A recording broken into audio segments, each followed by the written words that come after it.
She was twice his age, graceful yet quietly broken. He was young, sincere, and too fearless to look away. What started as stolen glances across a cafe table turned into something neither of them could control, a connection too deep to name, too dangerous to ignore. Every touch lingered, every silence said what words couldn't. But when love comes wrapped in guilt and longing, how far can you go before it ruins everything? She took my hand under the table and smiled secretly, a slow burn romance about forbidden closeness, emotional honesty, and the moment that changes everything. I didn't mean to notice her first, but she made it impossible not to. The cafe was ordinary, the kind of place where sunlight filters through cheap blinds and dust dances between the beams. But when she walked in, everything else seemed to quiet down. She moved with the kind of calm that makes people pause without knowing why. A woman in her mid-40s, hair pinned loosely, a silk blouse the color of soft cream, eyes that carried something both sure and lost. I'd seen her here before. Always alone. Always with a book she didn't seem to read. Today, she looked up. "Mind if I sit?" she asked, as though she already knew the answer. I nodded. Words came too slow when she was close. The chair scraped softly as she sat across from me. Her perfume, something faint, like rain after heat, drifted between us. We talked, or at least she did. About the coffee being too bitter, the air conditioner humming too loud, how people don't really listen anymore. I watched her lips move, the curve of her smile when she realized I was listening too closely. "You're quiet," she said. "Always this quiet?" "Only around people I don't know," I said. She tilted her head slightly, amused. "And how long does it take before you stop not knowing someone?" "I guess it depends on who they are." Her eyes lingered, not like curiosity, but recognition. The kind that makes time slow just enough to notice your own pulse. The waitress came, dropped 2 cups between us, and left with a knowing glance. Her hand brushed mine when she reached for her cup. Just a second, but enough. The warmth stayed, spreading like something alive under my skin. She noticed. That small, secret smile appeared, the one that said she wasn't surprised by my reaction, only quietly satisfied. "You shouldn't look at me like that," she murmured, voice low, a hint of a laugh hiding in it. "How am I looking at you? Like you already know what happens next." I tried to look away. Failed. She leaned forward slightly, elbows on the table, gaze steady. "Don't pretend you don't want me here," she said. The air between us thickened, not with words, but with everything that couldn't be said out loud. I swallowed hard, fingers brushing the edge of my cup, trying to seem casual. "I stopped pretending a long time ago." That was when she reached across the table, slow and deliberate, and took my hand. Her fingers were cool at first, then warmer as they settled against mine. She didn't squeeze. Just held it, like testing the weight of something forbidden but familiar. A quiet minute passed. I could hear the faint hum of music, the clink of distant dishes, someone laughing from another corner, all of it muffled by the stillness that wrapped around us. Then she smiled again, that same secret smile, softer this time, touched by something fragile. "You shouldn't make it so easy," she whispered. "I didn't mean to." "I know." Her thumb brushed against the inside of my wrist, one small, unthinking motion that said more than words ever could. And just as she began to say something else, something that sounded like a confession, a voice called her name from behind. We both froze. She let go of my hand too fast. The warmth vanished, but the ghost of her touch stayed. She turned toward the voice, and in that brief moment I saw it, the flicker of hesitation in her eyes, the quiet ache of someone who'd already gone too far. The voice came closer. She looked back at me once, as if deciding whether to finish what she'd started. Then the corner of her mouth lifted. Only slightly. Enough to promise that this wasn't over. Fade out, her hands slipping away, the sound of footsteps approaching. She came back 2 days later. Same cafe. Same seat. As if nothing had happened, except everything had. She wore a soft gray sweater this time, hair loose, the kind of look that didn't try to impress but somehow did. When she saw me, there was that half smile again, the one that made it impossible to tell if she was teasing or testing me. "Didn't think I'd see you again," I said, trying to sound casual. She stirred her coffee, eyes low. "You didn't? I thought maybe you'd regret that moment." Her spoon clinked softly against the cup. "Do you?" Silence. My answer sat somewhere between my chest and throat, too heavy to say. She didn't wait for it. We talked longer this time. About books. About people who disappoint us quietly. She mentioned her husband once, not with bitterness, but indifference. "He travels a lot," she said, then changed the subject before I could ask more. I caught something in her tone, a tiredness that wasn't about marriage, but about being unseen. "And me?" I told her about nothing important, a half-finished degree, jobs I didn't care about, nights that felt too long. Somehow, she listened like it mattered. That was what made her dangerous. She saw things. When I laughed, she tilted her head like she was memorizing the sound.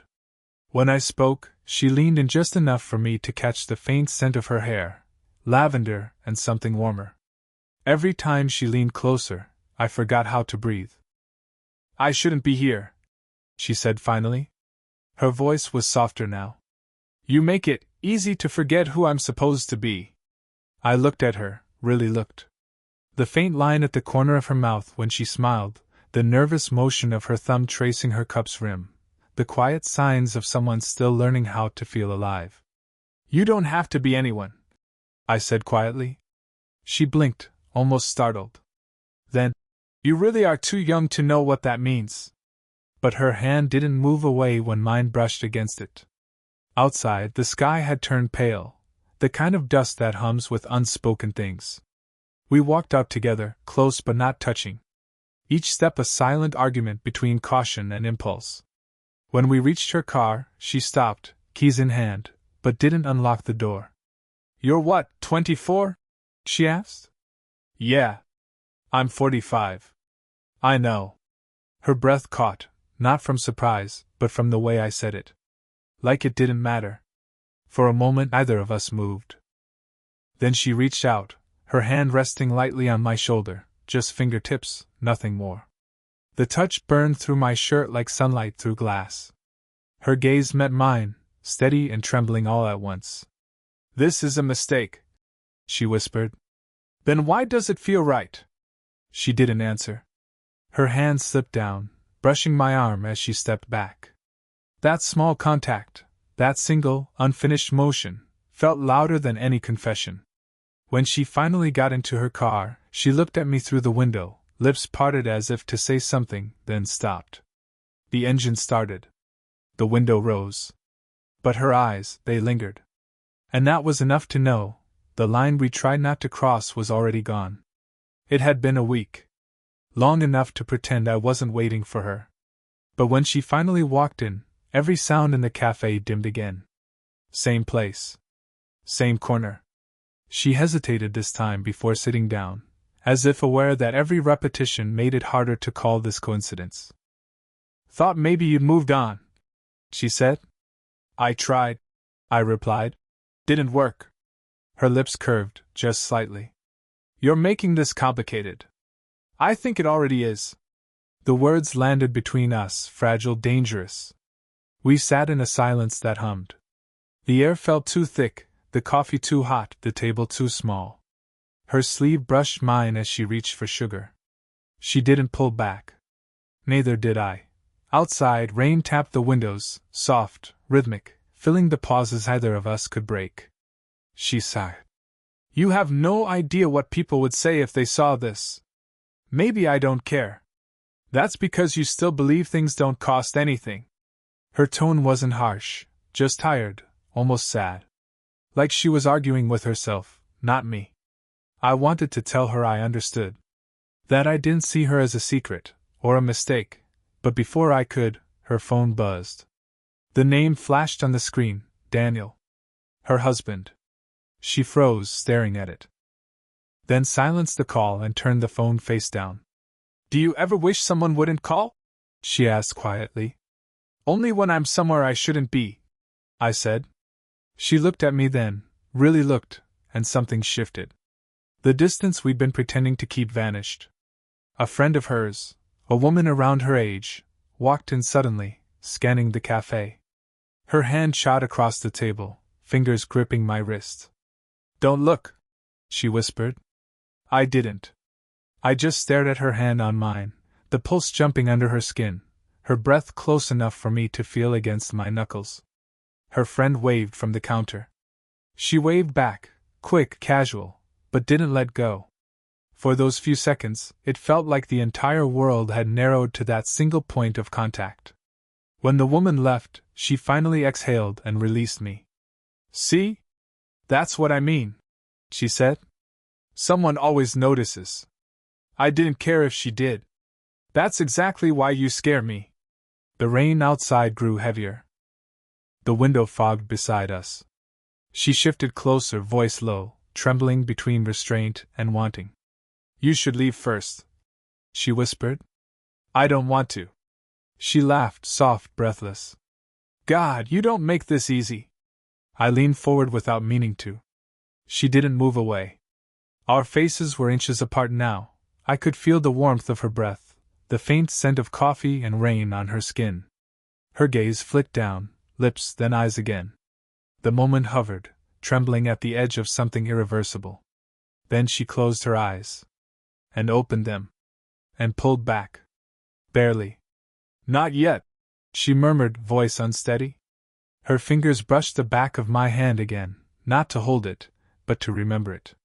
When she stood, her chair scraped softly. "Next time," she said. It wasn't a question. And for the first time, I realized, she wasn't running anymore. She was waiting. It happened on a Thursday evening, too quiet, too intimate for anything innocent. She'd asked me to meet her somewhere different this time. Not the cafe. Her studio, a small place above a florist's shop where she used to paint, she said.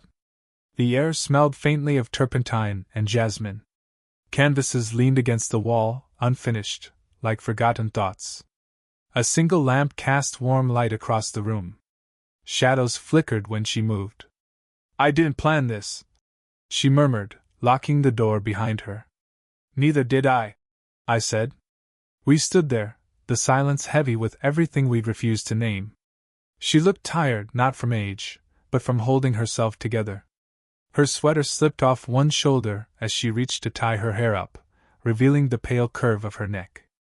I tried not to look, but she caught me. "Don't," she said softly. "Don't what?" "Pretend you're not staring." Her tone wasn't cold. Just honest. "I can't help it," I said. That made her laugh, quietly, nervously. "You shouldn't say things like that. Then stop looking at me like you want me to." The words came out before I could stop them.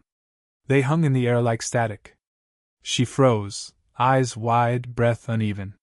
Then, almost imperceptibly, she stepped closer. "Do you know what this would do to me?" she whispered. "Yes." Her hand came up, trembling, brushing a strand of hair away from her face, but she didn't stop there. Her fingertips grazed my jaw, light as breath. "I shouldn't be here," she said. "Then go," I whispered. But she didn't.